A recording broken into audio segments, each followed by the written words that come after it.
Hey everybody, Kevin here from the Backlog Podcast, recently rebranded from the Backlog Exposed.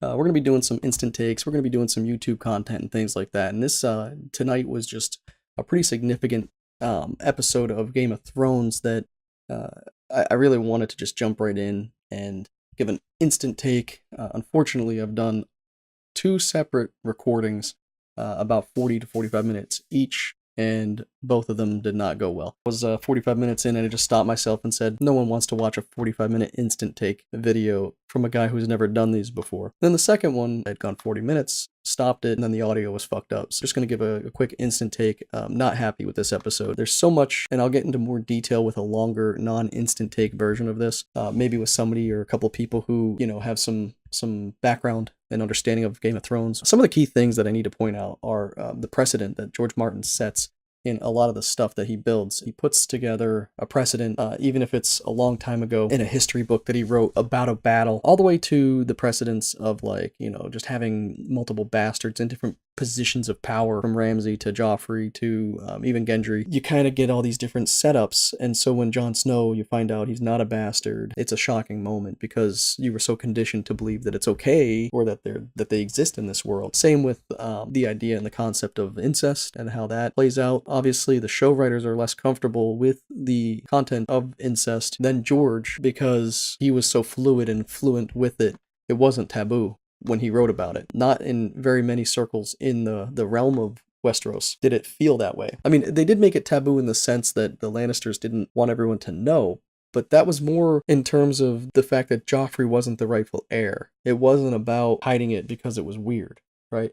Whereas the showrunners feel like it's weird, which it is weird, but not in the world that Martin created, which was kind of a difficult thing to adapt to modern day. That along with the fact that these were children, Dany getting a lot of characters just getting raped and beaten and whatnot. So that leads me into this episode here. So we're at season 8, episode 4. We have dozens of different directions that this thing could have gone, and it went one. I wouldn't even say I didn't anticipate it. It's just like, care, don't care. Which one? This one, I don't care. I don't care about Cersei's power and her desire to take the throne. I don't care about Dany's power or anger, not near as much as I cared about an army of undead beings literally standing next to us arm in arm, raising from the ground at the command of a man made of ice who has a group of other men made of ice really good with javelins and spears, killing dragons, and that was a threat that natural citizen of the world of Westeros could be not only worried about, but they had nightmares about them. I mean, Old Nan told stories about them, and it was a significant thing, and Bran loved the scary stories. And to kill off the undead army, not just the Night King, because he's not in the books yet. He might not even ever be in the books, but to do away with, all the importance of it by finishing that up, starting this episode, what seemed to be the morning after the battle, and they've already cleaned up all the bodies. The wall of Winterfell looks to be in pristine condition. Not a drop of blood anywhere. Don't know if you noticed that, but this whole episode, even Jorah, maybe they cleaned him up. Okay, I'll give them that. Maybe they cleaned up the blood too, but with what time? What time? And please, give us some what the fuck. There's no character just losing their shit.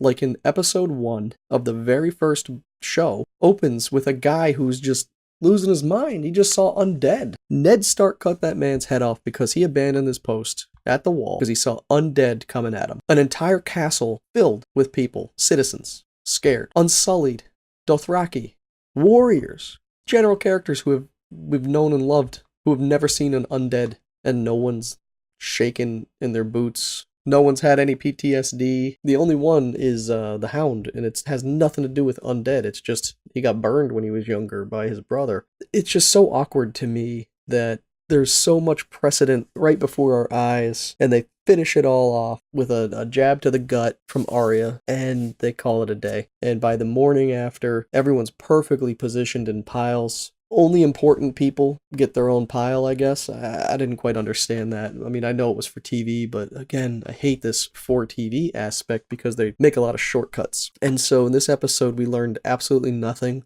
except for Drogon is the only dragon left. And we learned that Dany's pissed and she's willing to go through anything including Jon. She's like getting angry, starting to turn into the Mad Queen. And maybe it's going to be a Cersei versus Dany finale. But like the Cersei-Dany feud is new to the story. She's always wanted the throne, but like her versus Dany doesn't exist. So they conjure it by having Cersei kill Missandei. And I mean, Missandei should have died last episode. No offense. Beautiful girl, great actress, but the character should have died last episode. Even Grey Worm. The fact that either one of them were still alive, something to fight for. And now we have Grey Worm as like such a centric figure. Why? He's a rapper or something? Like he's a music artist? Outside of that, in the book, why would this guy be such a centric? Why do we get scenes with Grey Worm and not scenes with like Bran talking about what the fuck he's doing, you know? And that's my biggest dissatisfaction with this. Like, we as viewers didn't learn anything new in this episode at all. We saw some deaths, but we didn't learn anything new about the story. We as listeners and viewers and readers, we already knew everything that they told us today. We already knew that Cersei was, lying, and we already know that it's not Euron's baby. We knew Dany and Jon are having their thing. We know that Sansa's not happy. So there was nothing. This wasn't even a setup episode. This felt like such a filler episode with a couple of things tossed in. And I keep forgetting about this. I've recorded this thing twice and never mentioned it, but the Bronn scene was terrible. Absolutely terrible. Very awkward with the Brienne scene and Jaime. I don't think it was supposed to be awkward, and if it was, all that build-up were just such a terrible event. My instant take here is that this was terrible, given the position of this episode in the series. Was it a bad episode if it were season 4, episode 8? It wasn't a terrible episode. But for season 8, episode 4, this was a terrible episode. And I say that wholeheartedly. I've recorded this twice. I've thought about it, and I've said, should I just do this tomorrow? But no, I have to get this out. Like, this is my first instant take. And the level of dissatisfaction is just so high right now. I don't know why. I don't know. This is what TV is all about, is the passion. And these two writers, the D&D, they did this, every episode they do like an After the Throne or whatever. And they just seem so smug. And maybe it's just because I'm unhappy with the route they're taking, but they don't seem like passionate about the story. They like the story, obviously, right? They thought it was a moneymaker, but they've made their money. So now they're done with the story, and they talk about how they're gonna, they said it on a talk show that they're going to a remote island. They're gonna put their phones off, and they're not gonna watch the last episode, and they're not gonna take feedback until they're done their vacation. And that just kind of tells you it's not their story. They're telling a story, but they're supposed to be telling George Martin's story. What this tells me is that they're acknowledging that this is their story, and that they don't want to hear the feedback because it could be bad, right? If it was just them telling George Martin's story, I feel like the pressure isn't on them. I mean, it's their jobs, right? So from their perspective, I see why they would have the pressure. But my point is, like, the pressure is on George Martin to deliver this story. He hasn't. So now the pressure is on them. And I feel like the story we're getting is not George Martin's story. I hope this isn't George Martin's story. But then again, we're not going to see his story told in film and cinema if this isn't his story. So I hope it is. It's so disheartening. That's what made me so mad about the last episode, the Battle for Winterfell, the end of the Night King. The story that he wrote isn't that Cersei Lannister is the biggest power ever to come to Westeros. The story wasn't entirely about the Game of Thrones. That was laughable by book 5. When you realize that the throne is just a game and that there's more important things in the world, and then you get rid of that important thing in one episode, and you don't tell any of the stories. You don't explain why that guy was so evil. You don't explain how he became so evil, other than he had a knife put in his heart by the children of the forest, and he turned into a demon Iceman. We don't hear about his Craster conversations. We never hear him speak. We have to assume he's intelligent, right? He smirks when he doesn't get burned by fire, but why doesn't he get burned by fire? Where's the lore? That's what brought people to this show. And now you're just wrapping shit up as fast as possible. 6 episodes. Done. Hands dry. Leave it to Martin to tell the rest of the story. And I just think that that's such a disservice to the people who put, so much time and effort. My brother's over here watching the entire thing from beginning to end just to be ready. He's already read the books multiple times. It's like, people are so passionate about this thing, but the writers aren't. The two showrunners, D&D, they don't seem as passionate. And they seem knowledgeable, they seem aware, but they seem ready to be done with Game of Thrones as an entire situation in their minds. And some would say who blames them, but I would hope that the people that they picked to run this, or the people that got the chance to run this, would have been passionate about the story and wanting to tell it in such a beautiful way that there was no questions at the end, or the questions that are to be desired were on purpose. And here we have just such a wrap-up job Like the 6 episodes, whose decision was it to do 6 and why? There's so much story to tell that they could be expanding on. Why do the White Walkers position the bodies in the spiral thing? Why did Benjen not become a bad guy? Why was he a White Walker but good guy? Like, how did he control that?